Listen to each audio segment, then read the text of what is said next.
In the building. Last human hero awakens after 500 years of humanity being extinct. I don't know what I would do in this situation, but Handicapped always puts us on fire anime, so let's get it. So when the metal hit his mug, he just sunk in place. 100K Holla, chillin' Bahamas. Come home to your crib and throw in your mama. What is good, HollaSquad? We are the latest squad on the YouTube platform. Listen, today we are back. Maybe we should check like what this anime is called. WorldEnd. That's a good name.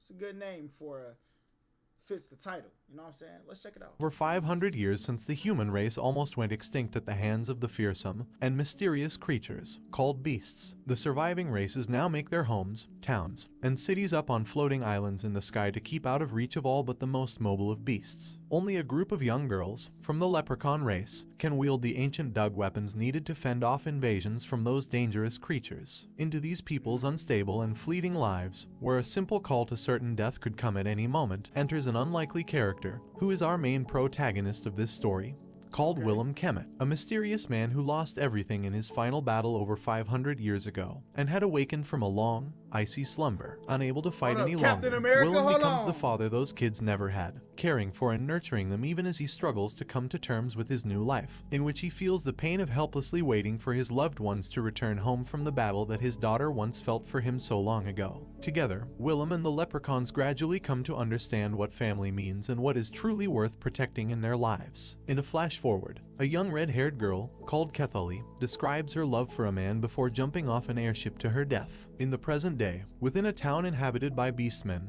Kethalli, now with blue hair, runs through a marketplace chasing after a cat that has stolen her pendant. She slips off a bridge, but is caught and saved by a man who also recovers her pendant. To avoid hostility from the beastmen, Kethalli spends the day with Willem before being escorted away by mysterious guards led by a lizard man. Later, Willem ventures to a pub where he is given military work to be the caretaker of an armory on a floating island, which he reluctantly accepts. Arriving late at night, Willem is confused to find that What is a floating island? the island, rather than holding weapons, is instead the home to several young girls, including Kethalli, who is noticeably older than most of them, and whose maid is a troll acquaintance of his called Niglatho. Willem has little experience with kids, so he decides to stay on the job despite previous hires having quit after just one day. Just as he is getting ready for bed, Kethalli reveals that the reason the Yo, listen. I know EDP done put in mad applications for this job, bruh. That's all I'ma say.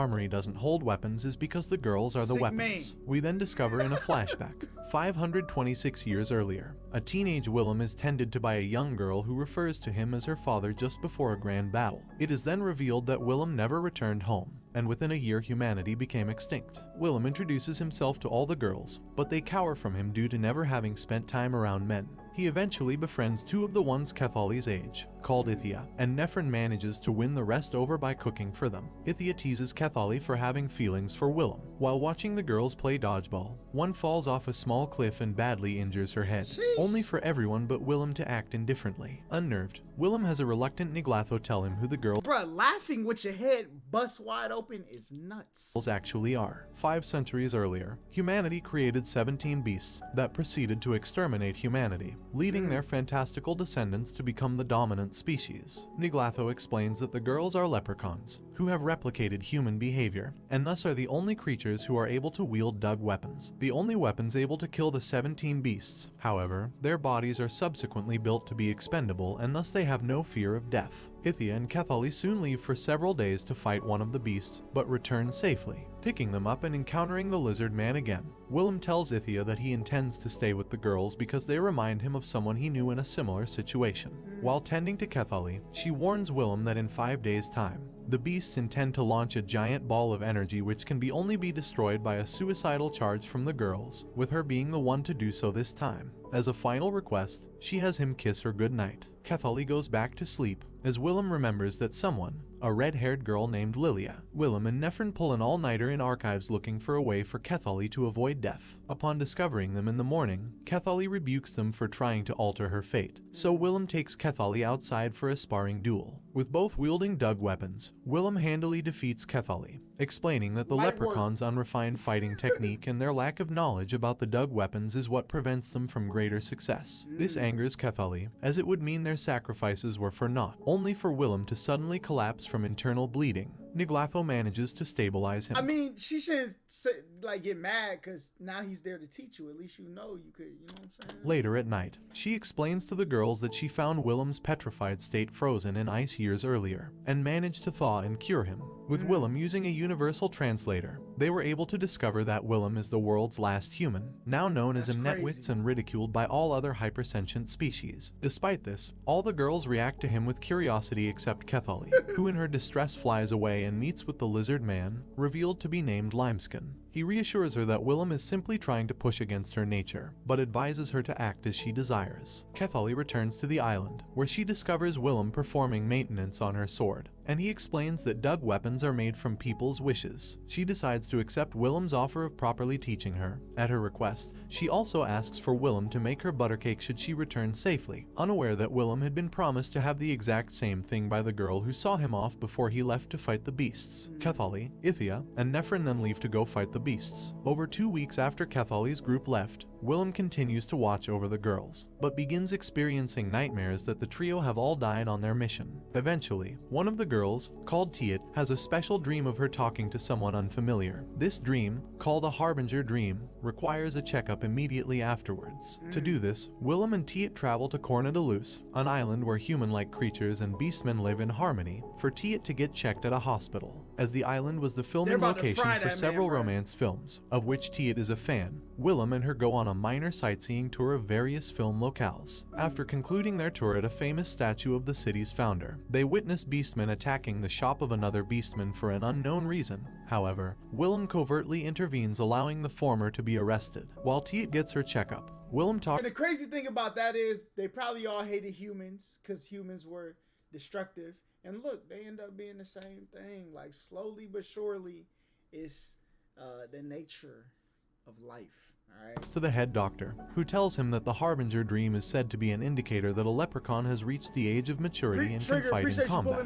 Tiet, like other girls, must receive the checkup to determine how to best prepare their body accordingly. Willem is privately distraught at Tiet being sent into battle at such a young age. Later, while spending the night at a military compound, Willem wakes up early and goes for a walk. He runs into a dog beast woman, who reveals she is concealing a weapon and requests Willem deliver a message to Limeskin. Before he can confirm, they receive word from other officers that the battle has failed. Willem collapses in despair, only for Limeskin and all 3 girls to walk into the compound perfectly fine. Overwhelmed, Willem uses magic to run to Kethali and hug her, much to everyone's surprise, only for her to slap him in return. 18 hours earlier, Kethali, Ithia, and Nephrin fight against the beast, but when it takes on a new form, Limeskin orders a strategic retreat, forcing the island in question to be abandoned. Kethali attempts to disobey this and keep fighting, but she suddenly experiences a vision of a young girl speaking cryptic, haunting words that briefly turns her eyes red. In the present, while they update Willem on the events, Kethali blames herself for not going through with the suicidal attack,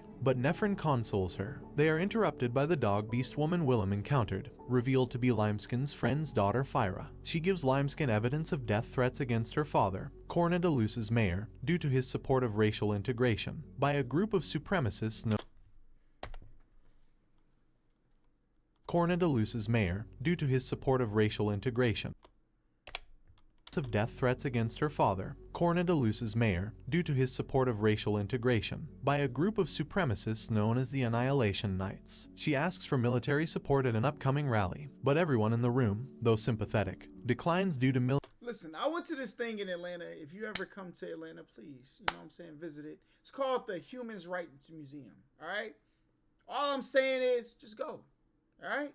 You'll learn a lot of things. Military policy forbidding them from interfering in local affairs, and also to avoid escalating the conflict. Despite their rejection, Fyra still accompanies Willem and the leprechauns as they retrieve Tiet, then proceeds to treat them to lunch and take them on the sightseeing tour Willem earlier promised Tiet. During the tour, Kethali continues to have the visions she experienced during the battle, but decides not to tell the rest. Later, Willem notices the Annihilation Knights are following them with the intent of kidnapping Fyra. He and the girls lure them into an alley, where he proceeds to handily defeat them by using magic to lethally flip coins at him, then has them arrested. Though grateful for defeating them, Fyra chastises him for using her as bait, then departs. As evening approaches, Kethalli pulls Willem to the side and makes him admit that he wanted a fight out of an innate suicidal desire. Willem then further admits that though longing for death with the absence of the people he left behind, he has found a potential new family in the girls, explaining his earlier reaction and hug. Hearing this, Kethalli realizes she is in love with him.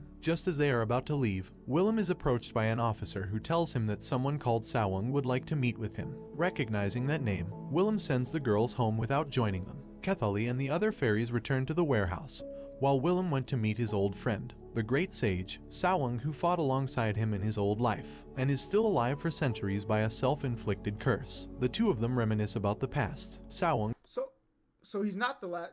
That's a human, right? So he's not the last. Is happy to see Willem and tells him about a plan to retake the surface from the 17 beasts. Willem's ability. Internet historian, we're gonna check out. Hey, give me the best internet historian video tomorrow. We're gonna watch it. To repair the dug weapons is key to Sawang's strategy, but he refuses to help with a plan that would send more fairies into battle. Back at the warehouse, Kethalli suffers a mental breakdown from using her powers too much. While lying unconscious in her bed, she has a vision that could be the first step in a tragic series of events. Two fairy soldiers, Noft and Rantalk, are on a mission to escort a group of salvagers to the surface. There, they met one of Willem's friends, called Grick, pondering about the beasts that are related to their own reasons for being. Rantalk begins questioning them to Grick. Willem was summoned to the military base on Island 49 regarding the situation with the salvagers on the surface. Much to Willem's displeasure, he was ordered to send one fairy soldier from the warehouse to the surface. Kethalli wasn't sure if she can keep her individuality. Ithia came to her and revealed that Kethalli wasn't the only one that had problems with memories from her previous life. Ithia began telling a story about a certain girl whose individuality was eroded by her past life's memory. Willem met with Rantalk and Noft and immediately provided maintenance for the poison in their body. Even so, Rantalk still cannot trust the sole survivor of the Imnetwit who was wiped out by the 17 beasts. Still being a bit awkward due to the proposal from the previous day, Willem and CH Tolly met up with Grick to check up on the ruins of Willem's birthplace, Gomag City. All of a sudden, a huge earthquake happened and a swarm of Timer appeared. Nefrin, Rantalk, and Noft fought back against the swarm of Timer, but their overwhelming numbers gradually pushed the fairies into a corner. Willem enters the fray and fought the Timer with his wounded body. In her last moment, Kethalli asked one last request to Elk, which was for Elk to return to her body, since Elk took her out so she could keep what remains of herself. At first, Elk says no. However, with the mention of the promise she made to Willem and Elk during their childhood, she gets convinced. This leads to Kethalli saving Ren and Willem as they plummet to the ground, and her killing all the beasts which would threaten their lives. However, in the process, she opens the fairy gate and wipes out everything, which resulted in Kethalli and Ren being dead, and Willem being the only survivor. And this brings the anime to an end. Don't forget to like and subscribe if you enjoy, and turn on the notification bell so you never miss out on another video. Okay, so this anime, I'm gonna have to watch this one, cause like, this was a good recap. I ain't gonna lie, but there's some things I feel like there's very, very deeper parts to this that I'm missing. Usually, any cap, I watch it and I get like the full just, you know what I'm saying? Now, I will say, the recap made me want to watch it, so that's nonetheless, all right? Andy Cap always comes through with that. But I feel like there's some pieces of the story that are still there. So I'm going to watch this. All right, what was it called, bro? Let me hit that like button, you know what I'm saying? WorldEnd. We on WorldEnd, bro. But listen, y'all let me know if y'all have watched this before. A couple people in the chat said they're going to watch it. You know what I'm saying? We could watch it. Should we start doing like anime Sundays in the Discord? Come in the Discord, we watch an anime, binge an anime for the day type thing. Y'all let me know if that we should do that. But until the next time I see y'all, make sure y'all like, comment, subscribe, all that great stuff. Peace. Who said we ain't bout it? Test the gang and you'll get touched. She ride it, Kawasaki, roll my blinks and keep it quiet. Money is the motive, so we keep it on our mind. You get put in the stretcher, yellow tape, so please don't try.